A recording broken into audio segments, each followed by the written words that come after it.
हरिओम, नमो नमः। आप सभी का पुनः इस चैनल में हार्दिक अभिनंदन है, स्वागत है। जैसा कि आप जानते हैं, हम इसमें अनेक पाठ चला रहे हैं। अभी सिद्धांत कौमुदी प्रथम खंड पूर्ण हो चुकी है, समास भी पूर्ण हो गया है। अब तद्धित सिद्धांत कौमुदी चलेगा। लोक सिद्धांत कौमुदी भी 10 गणी हो गई है, तद्धित उसका भी चल रहा है।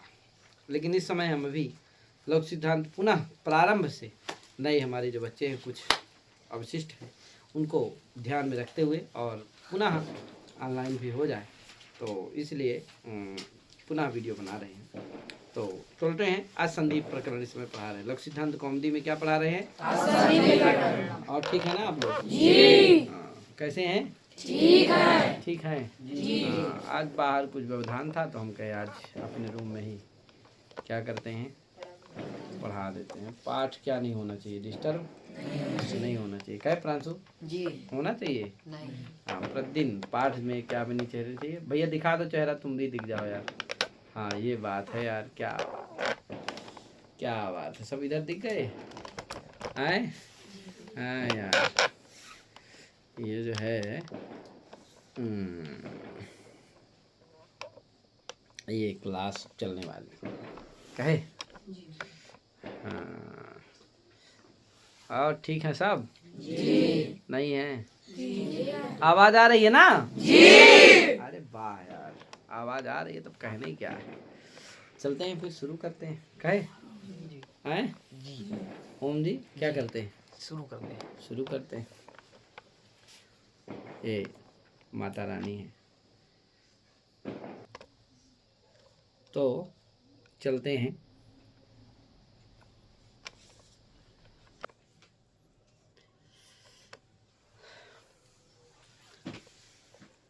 आज सूत्र है अदेंग गुणा, गुण प्रकरण पढ़ाएंगे। क्या यार? सूत्र कौन है? अदेंग गुणा। गुण संज्ञा करने वाला सूत्र है अदेंग गुणा। कौन सा सूत्र है? अदेंग गुणा। क्या यार? अदेंग गुणा आत एंग गुणा। कितने पद का सूत्र है? 3 पद का। कितने पद का है? 3 पद का। आत एंग गुणा। कितने पद का है? 3 पद का। आत एंग गुणा। क्या यार? आत प्रथमांत, एंग प्रथमांत, गुणा समझे कि नहीं? तीनों क्या है? प्रथमांत है। कौन कौन?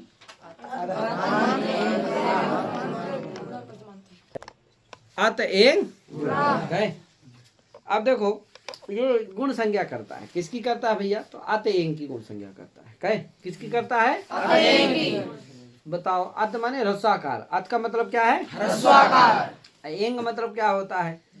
एंग प्रत्याहार होता है। तो एंग प्रत्याहार में कितने वर्ण आते हैं? ए और ओ। ए और ओ 2 वर्ण आते हैं। तो यानी कि गुण संज्ञा किसकी होगी? अत की होगी और एंग की होगी। अत मतलब ह्रस्वाकार, एंग मतलब ए ओ। किसकी गुण संज्ञा होगी? और ए ओ की। यानी कि ए क्या है? दीर्घ। ओ क्या है? दीर्घ। तो ह्रस्वाकार की, दीर्घ ए की, दीर्घ ओ की क्या होगी? गुण संज्ञा होगी। ठीक है भैया? तो ये जाने रहिएगा कि ह्रस्वाकार की गुण संज्ञा होती है, दीर्घ ए की होती है, दीर्घ ओ की। न दीर्घ आ की होती है, न प्लुता की होती है, और न प्लुत ए की होती है, न प्लुत किसकी होती है? केवल ह्रस्व आ की, दीर्घ ए, दीर्घ 3 की होती है। किसकी? 3 की। कौन कौन? ह्रस्व आ, दीर्घ ए, दीर्घ ओ। किसकी गुण संज्ञा होती है? कोई पूछेगा तो बता दोगे ना? जी। किसकी होती है? उधर खड़े वाले बताओ, बोलो जल्दी से, किसकी होगी? तुम बताओ सूर्यमणि, किसकी होगी? दीर्घ ए दीर्घ ओ की गुण संज्ञा होगी। ये देखो, आज खा ही लिया। आ को छोड़ दिए, आ से दुश्मनी है क्या? नवल राज तुम बताओ बेटा। ह्रस्व आ दीर्घ ए दीर्घ ओ की गुण संज्ञा होगी। हाँ, बहुत बढ़िया है, देखो बता दिया। और उधर पीछे वाले बताओगे कोई? ह्रस्व आ दीर्घ ए की दीर्घ ओ की गुण संज्ञा होती है। हाँ, और ह्रस्व आ दीर्घ ए दीर्घ ओ की गुण संज्ञा होती है। हाँ, बहुत बढ़िया। हाथ उठा लिया करो, तुम तो ऐसा बोल रहे हो एकदम पिजड़ा जैसे खुल गया हो तुम्हारा। क्या? हाँ बोलो, चोच की तरह बोलो। हाथ उठाओ, हाथ उठाओ। हाँ, ये क्या नाम है तुम्हारा? आदित्य पांडे। हाँ, बहुत बढ़िया। आप बोलो क्या है? ह्रस्व आ ह्रस्व आ दीर्घ ए दीर्घ ओ की गुण संज्ञा होती है। हाँ प्रभात जी बोलो। ह्रस्व आ दीर्घ ए दीर्घ ओ की गुण संज्ञा होती है। हाँ बोलो, क्या नाम है तुम्हारा? माधव? अवध। अवध। हाँ अवध बोलो। ह्रस्व ओ ह्रस्व। गड़बड़ा गई, ठीक है, इतना भी मत गड़बड़ाओ यार। क्या बाबा जी बोल दीजिए आप। ह्रस्व आ दीर्घ ए दीर्घ ओ की गुण संज्ञा। ठीक है ना भैया? ह्रस्व आ दीर्घ अब देखो, इतना सामान्य बात है। ह्रस्व आ 3 बार कितने हैं? 3 हैं। तो 3 नहीं है, ध्यान देना। ह्रस्व आ में ह्रस्व आ कितने प्रकार का होता है? 6। दीर्घ एक कितने प्रकार का होता है? 6 और 6 और ये 6 होते हैं क्या यार? तो ह्रस्व 6 ह्रस्व आ 6 इनकी क्या होती है? गुण संज्ञा होती है। तो ये सामान्य रूप से आप जान सकते हो कि आ ए ओ की गुण संज्ञा होती है। माने ह्रस्व आ दीर्घ ए दीर्घ ओ की गुण संज्ञा। लक्ष्य बता दे जल्दी से। ह्रस्व आ ह्रस्व ए ह्रस्व ओ की गुण संज्ञा होती है। बहुत बढ़िया। किसका अर्थ है ये? ये किसका अर्थ है ये? अधिक गुणा। हाँ बहुत बढ़िया। किसका अर्थ है? अधिक गुणा। अदेंग गुणा का अर्थ है, ठीक है ना? गुण संज्ञा कौन सूत्र करता है? अधिक गुणा। हाँ अदेंग गुणा क्या करता है? गुण संज्ञा सूत्र। गुण संज्ञा करता है। संज्ञा करता है। अदेंग गुणा क्या करता है? गुण संज्ञा करता है। हाँ तो अदेंग गुणा सूत्र का अर्थ क्या हो गया? ठीक है ना? जान गए? जान गए कि नहीं जान गए? कोई पूछे गुण माने क्या होता है तो क्या बताओगे? गुण मतलब क्या होता है तो क्या बताओगे? अरे नहीं पता किसी को? तुम बताओ क्या होता है? गुण माने क्या होता है? कोई बताओ यार। सभा सन हो गई। अरे गुण माने क्या होता नहीं जानते? अभी नहीं बताया गया तुम्हें कि गुण माने क्या होता है? अरे हाँ ये कोई बोल रहा तो अरे गुण माने क्या है? यही तो गुण है, और क्या है? गुण की क्या है? गुण संज्ञा किसकी किए हो? गुण मतलब क्या होगा? साहब इतना पूछे तो वही गड़बड़ा रहे हो क्या यार? थोड़ा दिमाग खोल के रखो यार, दिमाग खुला रखो। जाने जी। अब कुछ भी पूछे के बता दोगे ना जी? हाँ गुण संज्ञा किसकी हुई? गुण मतलब क्या होता है? कहीं भी गुण पद आएगा तो जान लोगे ना कि गुण माने क्या होता है? क्या कहीं मतलब व्याकरण शास्त्र में गुण आए तो समझ लेना कि गुण माने क्या है। अब जैसे आद गुणा सूत्र आएगा, आगे सूत्र कौन सा है? आद गुणा। वहाँ गुण आए कि नहीं आए? गुण आदेश होता है। तो गुण आदेश मतलब कौन कौन होगा? यही होंगे, समझे कि नहीं? अब इन्हीं में से कोई होगा जिसका स्थान मिलेगा वही होगा स्थानांतर तमा के द्वारा, समझे कि नहीं? हाँ तो चले आगे। कोई पूछा ये बताइए, कोई कहा नैतिक समझ रहे हो? कोई कहा ये बताइए कि ठीक है ना भैया? हाँ तो आत एंग की क्या होती है? कोई कहा ये बताइए कि आत से आप ह्रस्वाकार ले रहे हो, आत का अर्थ क्या है? ह्रस्वाकार। एंग का अर्थ क्या है? दीर्घ ए दीर्घ ओ, यही अर्थ किए ना जी। कहा ये क्यों कर रहे हो? आ माने तो होता है सभी आकार होता है, चाहे वो दीर्घ आकार हो चाहे हाँ यार ह्रस्व से शुरू करो, क्रम से बढ़ो, चाहे वो ह्रस्वाकार हो चाहे सभी आकार क्या है? आकार है। उसी तरह से ए से भी सभी आकार, चाहे वो प्लुताकार हो चाहे दीर्घाकार, ए से भी चाहे वो दीर्घ ए हो चाहे प्लुत ए हो, उसी तरह से ओ से चाहे दीर्घ ओ हो चाहे सभी की क्या होना चाहिए? समझे कि नहीं? तो कहा नहीं भैया अनुदित सूत्र अनुदित स्वर्ण से आप प्रत्यय लग जाए। कहे नहीं भैया हाँ अपने स्वणी का बोधक होता है तो बोधक हो जाएगा, जिससे क्या हो? जैसे इक कहने से किसका बोध हुआ था? रसोई का भी हुआ था, दीर्घई का भी, सभी का बोध हुआ था कि नहीं हुआ था? उसी तरह आ कहने से क्या होना चाहिए? सभी का बोध, ए कहने से, ओ कहने से, सभी का माने कौन कौन, ओ कहने से सभी का बोध हो, किसका, अच्छा ओ कहने से रस और दीर्घ का, हाँ अरे एक कभी रस होता है, नहीं होता है। ए चाम अपि द्वादश तेषाम एज क्या होते हैं, 12 प्रकार के होते हैं, इसमें क्या नहीं होता है, रस होता है, नहीं होता है। इसलिए क्या होना चाहिए, कितने का बोध होना चाहिए, ए कहने से, दीर्घ और प्लुत का, तो 6 दीर्घ के 6 तो 12 का बोध होना चाहिए, ओ से भी 12 का, और आ से 18 का। हाँ आ रस दीर्घ प्लुत 3 है ना, तो 3 रस के 6 रस के 6 दीर्घ के 6 तो कितने का बोध होना चाहिए, 18 का बोध होना चाहिए। तो क्यों नहीं तो कहा भैया यहाँ सूत्र लगता है खुद तपरस तत्काल। सूत्र कौन सा है, सूत्र कौन है, यही कह देता है कि जो उच्चरित होता है वो अपने समकाल सवर्णी का बोधक होता है। बस क्या क्या कहता है कृष्णा, जो उच्चरित होता है वो समकाल सवर्णी का बोधक होता है। बोधक होता है, जो उच्चरित होता है वह अभी बताएंगे हैं। तो उच्चरित है बस वही अपने समकाल सवर्णी का ही बोध कराएगा। तो उसके समकाल सवर्णी कौन है, रस वाले।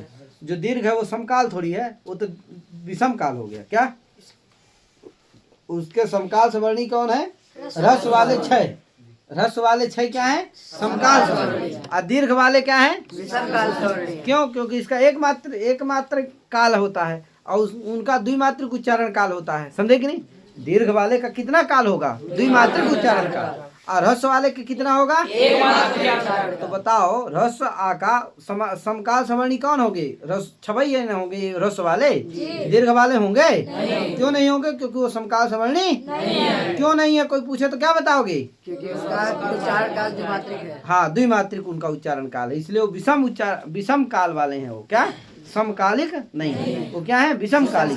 क्या है, क्या नहीं है, तो समकाल सवर्णी कौन होंगे, इसी तरह ए के समकाल सवर्णी कौन होंगे, कौन नहीं होंगे,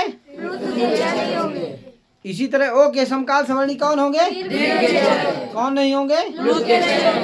समझे कि नहीं, समझे कि नहीं, इसलिए कहा तपरस जान गए ना। इसीलिए रहस्व का ही बोध होता है, दीर्घ ए का, दीर्घ ओ का। इसीलिए क्या होता है, इन्हीं की गुण संज्ञा होती है। किसकी किसकी होती है, आप कहा तपरस तत्कालस का अर्थ क्या है, पहले बताइए ठीक से।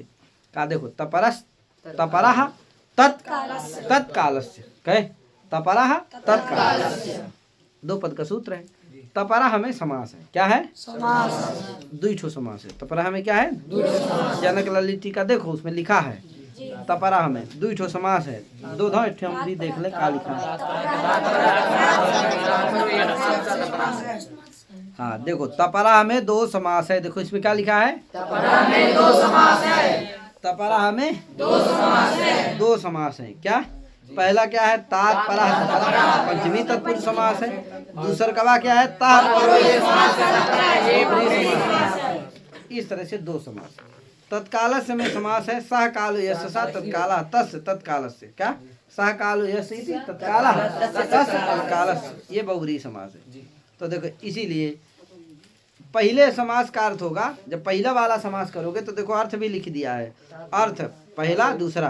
पहला जब समास करोगे तो अर्थ होगा कि तात परः वर्ण स्वसमकाल सवर्ण से बोधका स्यात्। जब दूसरकवा विग्रह करोगे ता परो यस्मात् स तपरः, ये दूसरा जब विग्रह करोगे तपरः का तो अर्थ होगा ता परो यस्मात् सवर्ण स्वसमकाल सवर्ण से बोधका। लिखा कि नहीं लिखा, बढ़िया, कितना अच्छा लिखा तुम्हारे पास। क्या ये द्वारिका जनक ललित टीका कितनी दिव्य टीका है, इसको लिखा हूँ, क्या बड़ी मेहनत से लिखा हूँ। तो इसीलिए देखिए कितना अच्छा से लिख दिया। क्या इस तरह का आप अर्थ कहीं नहीं पाएंगे जल्दी से, क्या ये मिलने वाला नहीं है। तो 2 तरह का देखो 2 समास है इसमें। पहला है तो तपरः में 2 समास। तपरः में कितने समास हैं, 2 पहला कौन सा है, पहला है तात परः तपरः, पंचमी तत्पुरुष है। दूसरा कवा क्या है, अच्छा पहला समास करोगे तब क्या अर्थ होगा, तात परः वर्ण स्वसमकाल सवर्ण से बोधका स्यात्। स्वसमकाल सवर्ण से बोध का। और दूसरा जब विग्रह करोगे क्या, ता परो यस्मात् सा। ठीक है, सब लोग मत बोलो, जो बेचारे जिनको नहीं आ रहा, जो पढ़ रहे हो वही लोग बोलो, बस हो गया क्या। तो सा ता परो यस्मात् सा स्वसमकाल सवर्ण से बोध का होती, समझे कि नहीं। अब देख लो, जैसे घटा लो, अधेड़ लो, ये बढ़िया से लिखा है, इसमें लिखा भी है सब, क्या सब घटाया है, समझ में है, सब कुछ है। लो चलो बोल दे रहे हैं, हमें भी देखना नहीं है, अभी इधर देखो मेरी तरफ। आप देखो, पहला अर्थ क्या है, ताह परो तात पराह वर्ण स्वसमकाल सवर्ण से बोध का होता है कि नहीं, पहला ये है। और दूसरा का है ताह परो यस्मात् स्वसमकाल सवर्ण से बोध का होता है। तो बताओ, अत एंग गुणा, ये स्थिति है, अत एंग गुणा। देखो अत में ता है, अत में क्या है, ता है, और उस ता से पूर्व में आ है ना कि नहीं, और उस ता से पर में एंग है। ता से पूर्व में आ है, ता से पर में एंग है, समझ रहे हो कि नहीं। ता से पूर्व में क्या है, आ है, और पर में एंग है। अब बताओ, लग जाएगा कौन, तात पराह पहला समास करोगे जब, तो क्या अर्थ होगा, तात पराह वर्ण स्वसमकाल सवर्ण से बोध का होगा।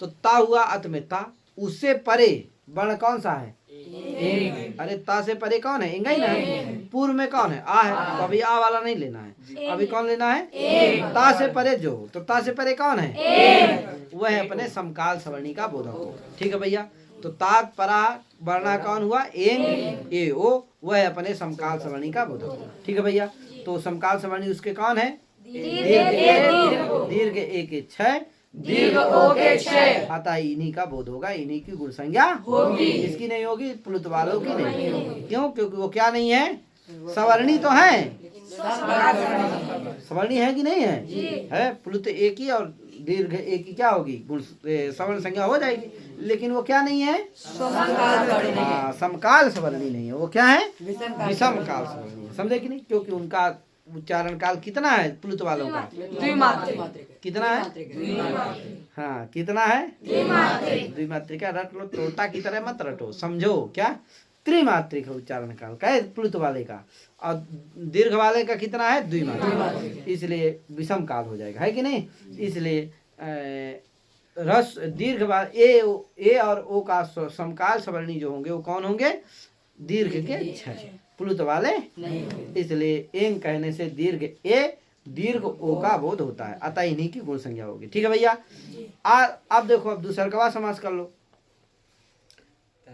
ताह परा यस्मात् सा स्वसमकाल सवर्ण से बोध का होती।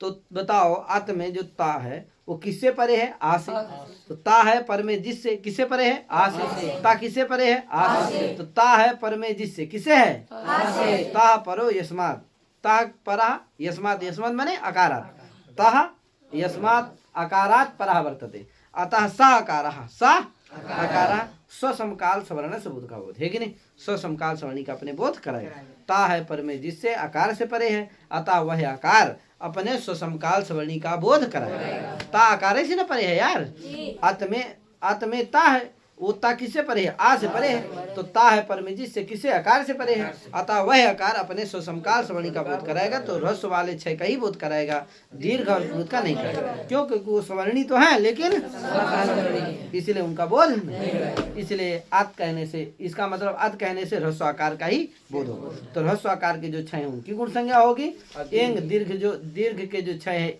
ए, उनकी गुण संज्ञा होगी, ए के ओ के जो दीर्घ छह हैं उन्हीं की क्या होगी, गुण संज्ञा। इसी से सिद्ध हो जाता है कि ह्रस्व आ दीर्घ ए दीर्घ ओ की गुण संज्ञा होगी। जान गए ना, किसकी गुण संज्ञा हुई, ह्रस्व आ दीर्घ ए दीर्घ ओ की गुण संज्ञा होती है, किसकी हुई, ह्रस्व आ दीर्घ ए दीर्घ ओ की गुण संज्ञा होती है। ठीक है ना जी। हाँ, अब कल तपरस तत्काल से लगा करके बढ़िया से और अदेंग गुणा लगा करके आना, ठीक है जी।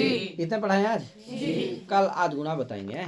आध गुणा का याद करके आना, बोल दे रहा हूँ, आद गुणा, आद गुणा, दो पद का सूत्र है, आत और गुणा। इस सूत्र में एका पूर्व प्रयोग आ जाता है, पूरा क्या आ जाता है, एका पूर्व प्रयोग, तो क्या अर्थ होगा, और अति भी आ जाता है, तो क्या अर्थ होगा, अकारात अव्यवहित, आज पूर्व प्रयोग स्थान गुणे का देशा से, अकारात अव्यवहित अज परे, पूर्व परे स्थाने गुण एकादेश अकारात अव्यवहितोत्तर अच परे आकार से अव्यवहितोत्तर यदि अच पर में हो तो पूर्व पर के स्थान में क्या होता है गुण एकादेश। कौन अर्थ बोल सकता है, कौन कौन बोल सकता है बताओ, बोलो प्रांशु बोलो। प्रांशु को तो आता है, अच्छा लड़का हमारा। हाँ अवर्ड से अवैध उत्तर अच पर में हो तो पूर्व पर के स्थान में गुण एकादेश होता है। हाँ अकार से अव्यवहितोत्तर अच पर में हो तो अकार से अवर्ण अकार एक ही चीज है भैया। अकारात अव्यवहितोत्तर अच करता है पूर्व पर स्थाने गुण एकादेश माने अकार से अव्यवहितोत्तर अच पर में हो तो पूर्व पर के स्थान में गुण एकादेश होता है। संस्कृत और हिंदी दोनों याद करो है, याद है दोनों जी। बोलो। अकारात अवैधोत्तर उत्तर अची परे उत्तर उत्तर दो वाले मत बोलो, एक ही बोलो ना। अकार अवैधोत्तर अची परे अकारात अकारात अवैधोत्तर अव्यवहितोत्तर अची परे पूर्व परयोः स्थाने गुण एकादेशः स्यात्। फिर से एक बार बोलो। अकारात अवैधोत्तर अची परे पूर्व परयोः स्थाने गुण एकादेशः स्यात्। हाँ और कौन बोलेगा, हिंदी में क्या होगा, हिंदी में अकार से अवैधोत्तर अच पर में हो तो पूर्व अव्यवहितोत्तर अकार से अव्यवहितोत्तर अव्यवहितोत्तर अकार से अव्यवहितोत्तर अच पर में हो तो पूर्व पर के स्थान में गुण एकादेश होता है। ठीक है और कौन बोलेगा, बोलो। तुम क्या कर रहे हो नैतिक, ऐसे कमर कर रहे हो कि बोल रहे हो कि हाँ मैं बोलूंगा, बोलो। अकारात अव्यवहितात् उत्तरस्य अचि पूर्व अचि परतः अचि परतः पूर्व परयोः स्थाने गुण एकादेशः स्यात्। हाँ हिंदी में क्या अर्थ होगा, अरे अकार से अव्यवहितोत्तर जैसे वहाँ कहते थे कि इक से अव्यवहितोत्तर क्या परे हो, यदि अच परे हो तो पूर्व इक के स्थान में क्या होता है यण होता है। उसी तरह यहाँ कहना है कि अकार से अव्यवहितोत्तर क्या पर में हो तो अकारात अव्यवहितोत्तर अचि अचि परतः है कि नहीं, अकारात समझे कि नहीं, क्या अर्थ होगा बोलो। अकार से अव्यवहित उत्तर यदि क्या हो अच हो तो पूर्व पर के स्थान में क्या होता है, अकार से अव्यवहित उत्तर क्या हो हाँ अकार से अव्यवहित परे यदि अच हो तो पूर्व के स्थान में क्या होता है गुण। ठीक है ना भैया। तो इस तरह से घटा लेना। जैसे उपेंद्र देख लो, उपधन इंद्र, आकार कौन हुआ, पकार उत्तरवर्ती अकार, आकार से अव्यवहितोत्तर अच परे कौन है अतः पूर्व पर के स्थान में क्या हो जाएगा गुण एकादेश हो जाएगा क्या हाँ। और ई के स्थान में क्या गुण होता है क्यों, क्योंकि स्थान गुण माने तीन, गुण माने गुण माने तो अब आ का तो मिलेगा नहीं, केवल ए का भी नहीं मिलेगा, ए का ओ है, ओ का तो मिलेगा नहीं क्योंकि ओ का क्या है ओ दऊ तो कंठोष्ठम, कंठ तालु कर रहे हो तुम तो कंठोष्ठम है तो कंठोष्ठ है, यहाँ क्या है कंठ तालु है, आ का कंठ है, ई का क्या है तालु है तो कंठ तालु है। तो इसीलिए किसका मिलेगा ए का, ए दई तो ए दई तो कंठ तालु। तो ए और आई का क्या होता है कंठ तालु होता है। तो कंठ तालु ए और ई, आ और ई के स्थान में क्या हो जाएगा ए हो जाएगा। तो आई के स्थान में क्या हो गया ए, तो क्या बन गया ऊपर ए द्राह उपधन ए धन द्राह मिला दो उपेंद्र। इस तरह गंगोदकम गंगाधन उदकम आउ के स्थान में ओ हो जाएगा तो क्या बन जाएगा गंगोदकम। तो ध्यान रखना आ ई हो तो क्या गुण होता है ए, आउ हो तो क्या गुण होता है ओ। तो उपेंद्रा में क्या होगा उपधन इंद्रा, आई है तो क्या गुण हो गया ए तो उपेंद्रा बन गया। गंगोदकम में क्या हुआ गंगाधन उदकम तो आ उ है क्या हो गया ओ तो क्या बन गया गंगोदकम, क्या बन गया और आ री रहे तो गुण जानते हैं क्या होता है अर, आ री आ और ली रहे तो क्या होता है अल। ठीक है ये गुण होते हैं जाने रहना। आ ई रहे तो आई, आ और ई रहे तो ए, आ उ रहे तो ओ, आ और री रहे तो आर, आ और ली रहे तो अल। जान गए ना, ये चार होते हैं, इनको समझे रहना। क्या और ई रहे तो ए, तेज सब बोलो अपने से। आ ई रहे तो ए, आ ओ रहे तो ओ, आ ई रहे तो अल, आ री रहे तो अल। एक व्यक्ति बोलो, कौन बोलेगा बोलो बोलो। आई रहे तो ए, आ उ रहे तो ओ, आ री रहे तो अल अर अर आ री रहे तो अर आ री रहे तो अर आल री रहे तो अल। तुम ही बताओ, आ री रहेगा तो री में रवा ही ना बैठेगा, तो आ री रहे तो क्या होगा अर, और आल री रहेगा तो अल। ठीक है ना गौतम, बोलोगे बोलो। आ ई रहे तो ए, आ ऊ रहे तो ओ, आ री रहे तो अर, आल री रहे तो ला, अल। अल अल फिर से बोलो एक बार, कहे कृष्णा। आ ई रहे तो ए, आ ऊ रहे तो ओ, आ री रहे तो आर, आल री रहे तो अल। ठीक है कृष्णा, क्या बोलो। आ ई रहे तो ए, आ ऊ रहे तो ओ, आ री रहे तो रा, आ री रहे तो अर, आ री रहे तो अल, और अरे अल नहीं अर, आ री रहे तो अर, और आल री रहे तो अल। हाँ ठीक है ना। तो ये कल याद करके आना है। तो उपेंद्रा को गौतम भी बता दिए, कल एक बार फिर बता देंगे। तो अर्थ कल बढ़िया से याद करके आना है। हाँ तो आज क्या करता हूँ, इतना करके अपनी वाली विराम देता हूँ। सभी को हरि ओम, नमो नमः, जय श्री राम, राधे राधे।